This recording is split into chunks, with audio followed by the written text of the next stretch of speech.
వీరవరం అడవుల్లో వీర అనే పులి ఉండేది. అది ఆడిన మాట తప్పేది కాదు. ఒకసారి మిత్రులైన కోతి ఏనుగుతో ఇకపై శనివారం ఉపవాసం ఉంటాను అంది. పులి ఆ మాటలు చాటుగా విన్నాయి రెండు నక్కలు. పులి అక్కడి నుంచి వెళ్ళిపోయిన తర్వాత కోతి ఏనుగు దగ్గరకు వెళ్ళి పులి మాట తప్పేలా చేస్తాం, ఈ విషయం మాత్రం దానికి మీరు చెప్పవద్దు అని పందెం కాశాయి. పులి మాట తప్పదు, ఖచ్చితంగా ఈ పందెం గెలుస్తామని నమ్మకం మాకుంది, కాబట్టి మేము మీ షరతులకు ఒప్పుకుంటున్నాం అని కోతి ఏనుగు అన్నాయి. ఓ శుక్రవారం ఆ రెండు నక్కలు పులి దగ్గరికి వెళ్ళి రేపు మా బిడ్డ పుట్టినరోజు వేడుక చేస్తున్నాం, మీరు రావాలి అని ఆహ్వానించాయి.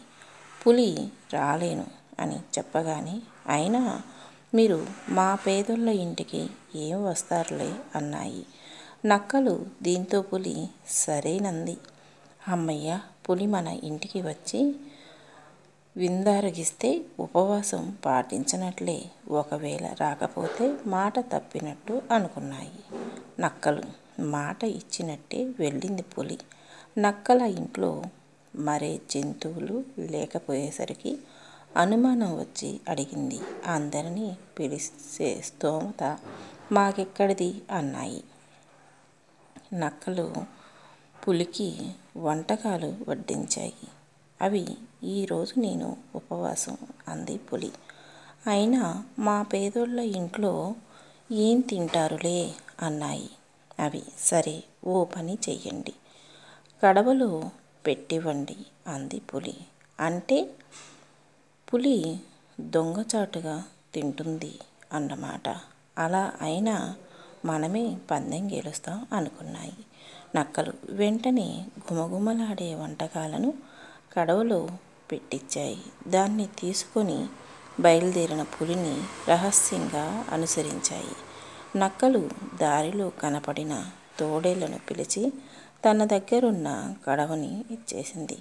పులి అందులోని ఆహారాన్ని తృప్తిగా తింది. తోడేలు అది చూసిన నక్కలు తమ పథకం ఫలించలేదని ఉసూరుమన్నాయి. అంతలో పులిని మాట తప్పేలా చేస్తామని పందెం కాసి ఓడిపోయారు అన్నాయి వెనక నుంచి కోతి ఏనుగు. తలదించుకొని పులి నిజంగా పులే అని ఒప్పుకున్నాయి నక్కలు. పులే కాదండి, మనుషులైనా కూడా అంతే. నిజానికి చాలామంది మాట ఇస్తే పొరపాటును కూడా తప్పరు. అది భగవంతుడికి ఇచ్చిన వాగ్దానంతో సమానం అనుకుంటారు.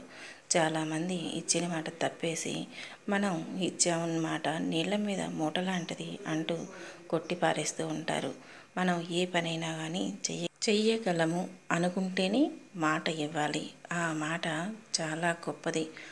ప్రాణం పోతే ఎలా అయితే మనం వెనక్కి తీసుకురాలేమో, మాట తప్పినా అంతే.